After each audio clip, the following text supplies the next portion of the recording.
هنتكلم النهارده في موضوع يعني هو مش غريب شويه، هو يكاد يكون غريب شويتين ثلاثه.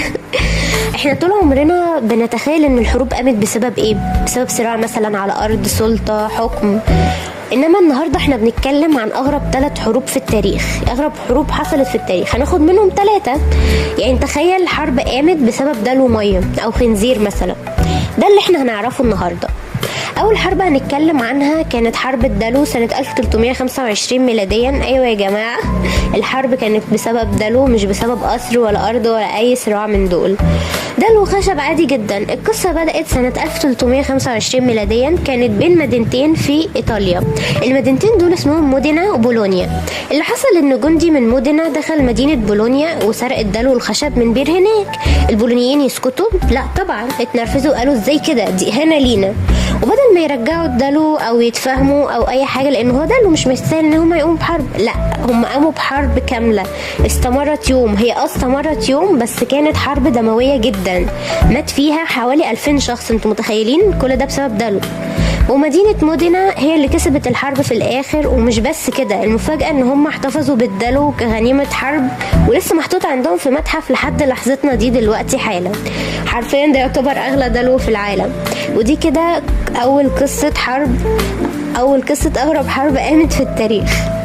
خلونا نتكلم عن تاني أغرب حرب قامت في التاريخ، كان اسمها حرب الخنزير. أيوة اسمها والله العظيم كده، هي اسمها كده، اتسمت كده. كانت سنة 1859 ميلاديا، كانت بين أمريكا وبريطانيا، والمكان كان عبارة عن جزيرة اسمها سان خوان بين كندا وأمريكا. والحدود وقتها يعني ما كانتش واضحة قوي، يعني كانت لسه مش متحددة كويس.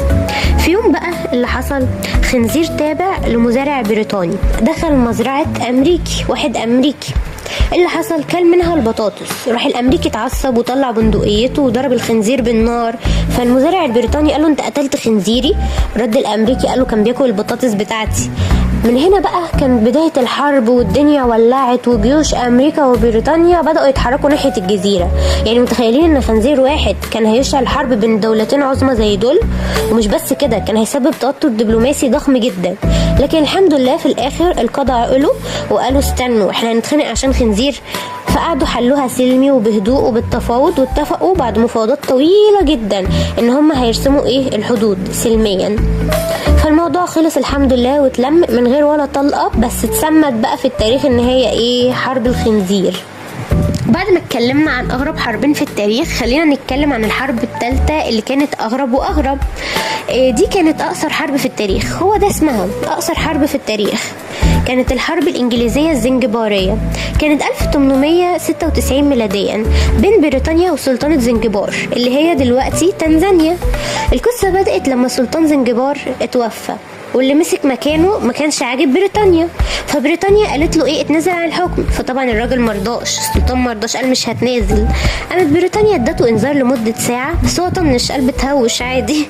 فالساعة جت 9:02 الصبح، راح بدأ القصف على القصر، والقصر اتدمر والسلطان هرب. فالساعة جت 49 دقيقة.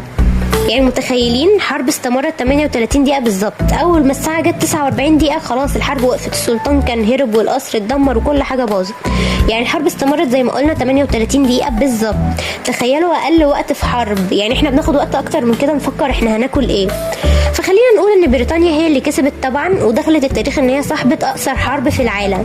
يعني بصراحة التاريخ مش بس بيبقى دم وسيوف وصراعات، اوقات بيبقى مسرحيات او نكت زي الحروب دي، يعني قامت بسبب اتفه الاسباب.